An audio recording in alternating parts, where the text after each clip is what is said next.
Well, hello guys. So I'm doing a new setup here. I have my Mevo camera right there. I've got the iPad right here, and you're gonna see how this works because the Mevo is really cool. If you haven't seen the Mevo before, what it does is it works more like a professional recording studio, as you can see. So it's going to change camera angles like it just did. And if I move over here, it's going to move with me. And if I move back over here, it's going to move with me. And if I'm talking about something like, oh, look at my phone. Look how cool this thing is that I want to show you over here. I can zoom in on my phone. So see? Eee. And come back to me. So it's like I have like a bunch of cameras in front of me. So there we go. Anyway, so today what I want to talk to you about is content planning and the importance of it. I truly believe that no matter what business you're in, I mean that no matter what business, I don't care if you're an educator, if you're an internet marketer, if you run a brick and mortar hardware store, content is one of your greatest things. Education is one of the best things that you can possibly offer people to get them interested in what you do and differentiate yourself as an authority figure, as somebody who has something valuable. And it's also some way that you can give value without necessarily making people feel like they're being sold to, which tends to put people's defenses up, honestly.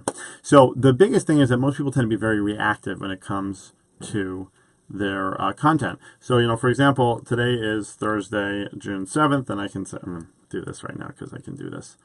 And you can see, so there's nothing today, but tomorrow is Best Friends Day and World Ocean Day.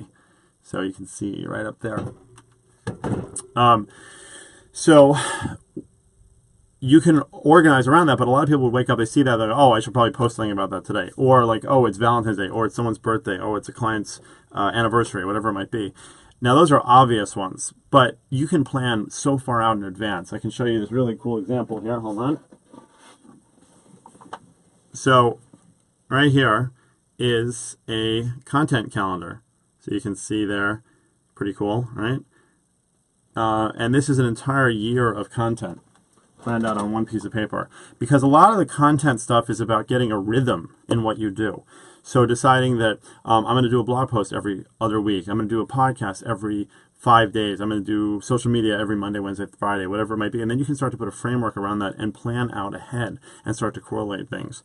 Not only will it enable you to not stress as much about content, but then really do the work necessary to put the content out there and disseminate it in a way that can actually bring people back to you and really get you more exposure from it.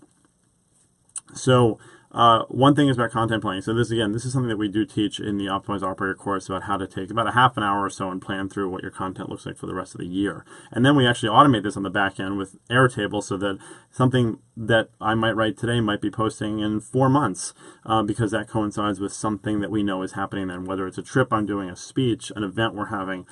A lot of this stuff doesn't need to be reactive. We tend to know the things that are going to be happening at some point. Not all of it, but if you think about that old metaphor about how you take a bucket and you fill it with big rocks, and then you fill it with pebbles, and then you fill it with sand, and then you fill it with water, and that takes up all the different spaces. So you start with those big rocks and then move down to the smaller pieces. So the big ones end up being sort of like the anchors.